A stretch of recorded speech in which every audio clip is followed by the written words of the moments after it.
Justice काजी फाइज ईसा की आईनी दरख्वास्तें सुनने के लिए जो 7 रुकनी बेंच सुप्रीम कोर्ट के चीफ जस्टिस आसिफ सईद खोसा ने बनाया था, वो गुज़िश्ता रोज़ अपनी पहली ही समाअत के बाद तहलील हो गया। इस 7 रुकनी बेंच ने तहलील होने से पहले अपना तहरीरी फैसला जारी किया, जो आज मंजर आम पर आया है। इस फैसले में बेंच के सरबराह जस्टिस उमरता बंदियाल ने हिदायत की है कि पूरे मामले को लेकर एक फुल कोर्ट तश्कील दिया जाए और मामला चीफ जस्टिस के सामने रखा जाए। दिलचस्प बात यह है कि जस्टिस एजाजुल अहसन जो इस बेंच से अलहदा हो गए थे, उन्होंने फैसले से इत्तफाक करते हुए एक इजाफी नोट भी लिखा है। लेकिन जो फैसला जस्टिस उमरता बंदियाल ने तहरीर किया और जिससे तमाम जजेस ने इत्तफाक भी किया, उसमें कुछ अहम कानूनी नकात उठाए गए हैं। बेंच के सरबराह जस्टिस उमरता बंदियाल ने 6 सफ़ात पर मुश्तमिल अपने फैसले में लिखा है कि वकील ने इब्तदा में जस्टिस काजी फाइज ईसा की अहल जजेस पर मुश्तमिल फुल कोर्ट तश्कील देने की दरख्वास्त पर बहस की और अहल जजेस की तशरीह करने के लिए वकील ने यह दरख्वास्त की कि वो जजेस जिन्हें इस दरख्वास्त के मुस्तरद होने से फ़ायदा पहुँच सकता है, वो खुद को समाज से अलहदा कर दें। जस्टिस काजी फाइज ईसा के वकील ने इस बात पर जोर दिया कि ज़ाती मुफाद के लिए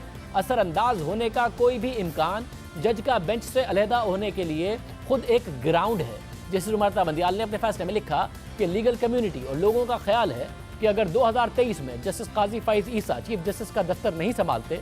तो इससे बेंच में मौजूद कुछ जजेस को फ़ायदा पहुंच सकता है और इन हालात में बेंच से अलहदगी के लिए वकील ने कुछ फैसलों का हवाला दिया। जस्टिस उमरता बंदियाल ने अपने फैसले में लिखा कि किसी मामले में जज का ज़ाती, माली या ज़ाहिरी मुफाद उसे बेंच से अलहदा करने का जवाज़ फराहम करता है, मगर जो दलाइल वकील ने इस केस में दिए हैं उससे कोई मुफाद ज़ाहिर नहीं होता। दूसरी तरफ वकील का यह कहना कि 4 साल बाद किसी जज को ज़ाती फ़ायदा पहुँच सकता है, वो एक कयास पर मबनी मफाद है। ऐसी कोई नज़ीर नहीं कि मुस्तकबिल का कोई इम्कान जज को नाअहल करने की वजह बना हो।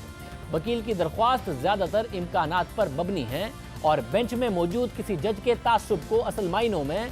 जाहिर करने के इम्तिहान में नाकाम हुई है। मगर समाअत में वक्फे के दौरान बेंच के मेंबरान ने एक दूसरे से बात की। सुप्रीम कोर्ट के वक़ार और तक़द्दुस को तहफ़्फ़ुज़ फराहम करने के लिए बेंच के 2 मुअज़्ज़िज़ मेंबरान जस्टिस सरदार तारिक मसूद और जस्टिस एजाजुल अहसन ने ज़ाती वजूहात की बिना पर अपनी मर्जी से इस बेंच से अलहदा होने का फैसला कर दिया। साथ ही इन जजेस ने खुली अदालत में अपने फैसले का ऐलान भी किया। जस्टिस उमरता बंदियाल ने अपने फैसले में लिखा कि इन हालात को देखते हुए कार्रवाई की शफाफियत और कार्रवाई में जो लोग जुड़े हैं उनके एतमाद के लिए ये हिदायत दी जाती है कि इन मामलात के लिए एक फुल कोर्ट तश्कील दिया जाए और उसकी फ़ाइल चीफ जस्टिस के सामने रखी जाए ताकि वो मुनासिब फ़ैसला कर सके। अब ये वो फैसला था जो जस्टिस उमरता बंदियाल ने लिखा, जिस पर तमाम जजेस ने इत्तफाक भी किया। लेकिन जस्टिस एजाजुल अहसन ने एक इजाफी नोट भी लिखा है। जस्टिस एजाजुल अहसन ने अपने इजाफी नोट में मौक़िफ़ इख्तियार किया कि मैंने अपने मुअज़्ज़िज़ भाई जस्टिस उमरता बंदियाल के फ़ैसले का जायज़ा लिया है और मैं इस फ़ैसले से मुकम्मल तौर पर इत्तफाक करता हूँ,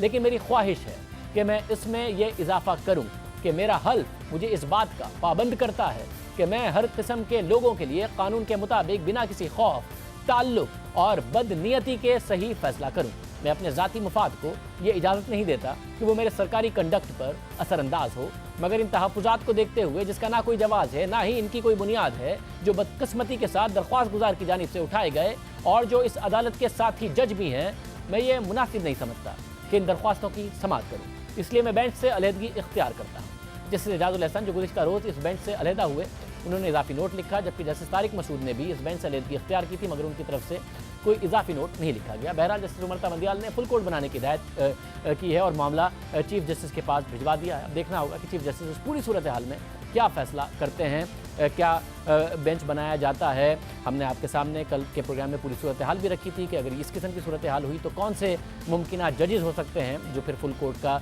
बेंच का हिस्सा बनेंगे। अब देखते हैं कि चीफ जस्टिस इस हवाले से क्या फ़ैसला करते हैं।